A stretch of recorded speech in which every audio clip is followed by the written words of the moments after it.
मुक्तदी भी गलती कर रहे हैं और इमाम साहब भी गलती कर रहे हैं। और आम तौर पर जहाँ मैं जुमा खुतबा देने जाता हूँ तो ये छोटी छोटी चीज़ मैं प्रैक्टिकली मैं करके दिखाता हूँ। तो मुझे मैं पसंद करूँगा कि मैं आपको यहाँ भी, गर्चे में जलसा आया हूँ लेकिन मैं दिखा देना चाहता हूँ ताकि आपकी गलती ना हो।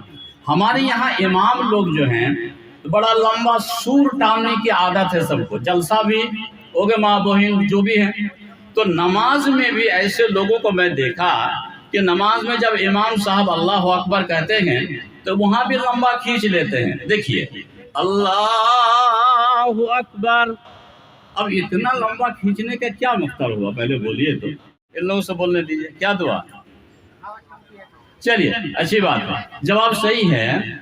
बहुत से लोग मुसाफा करते हैं तो दुआ पढ़ते हैं यगफिरुल्लाह में, क्या ये दुआ है ही नहीं, सिर्फ मुसाफा करने में मुसाफा, दो आदमी मिल के कर लीजिए, कोई दुआ पढ़ने की जरूरत नहीं है, कोई दुआ नहीं।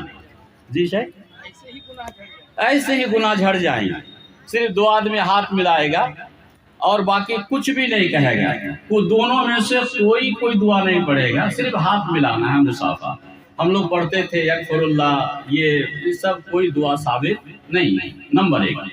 नंबर दो, अभी जाड़ा का टाइम आ रहा है, बहुत से लोग आप देखेंगे कि जाड़े में मुंह ढाँप के नमाज पढ़ते हैं, मुंह ढाँप के तौलिया या मफलर या आपका चादर वगैरह से। तो अगर कोई मुंह ढाँप के नमाज पढ़े तो उसकी नमाज नहीं होगी।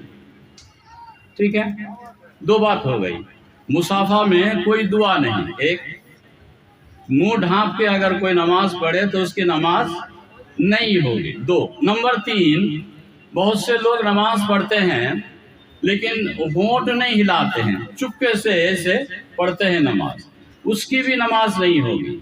जब आप जैसे जोहर, असर, मगरिब की लास्ट रिकात, इशा की लास्ट रिकात, आवाज नहीं है?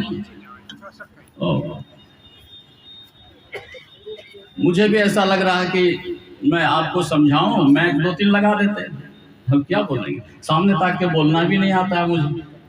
चलिए, ये तो मजबूर हो गया, शायद इजबारी कहल कर दिया।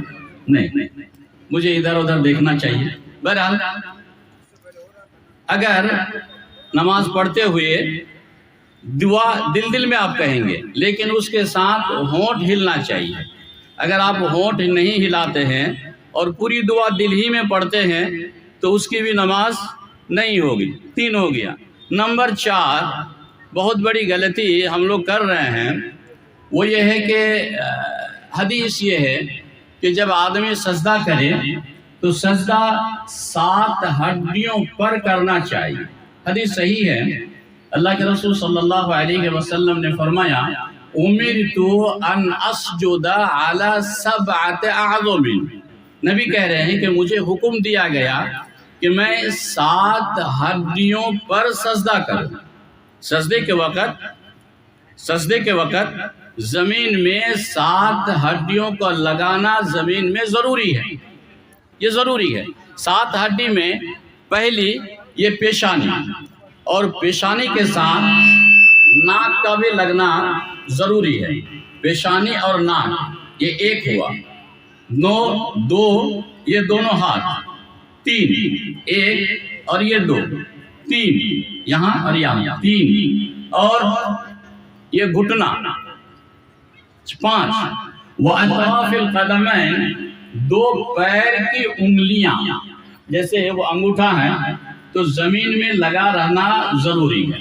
अब यहाँ कुछ लोग गलती करते हैं, आवाज साफ है, ठीक ठाक है आवाज, कोई दिक्कत तो नहीं है।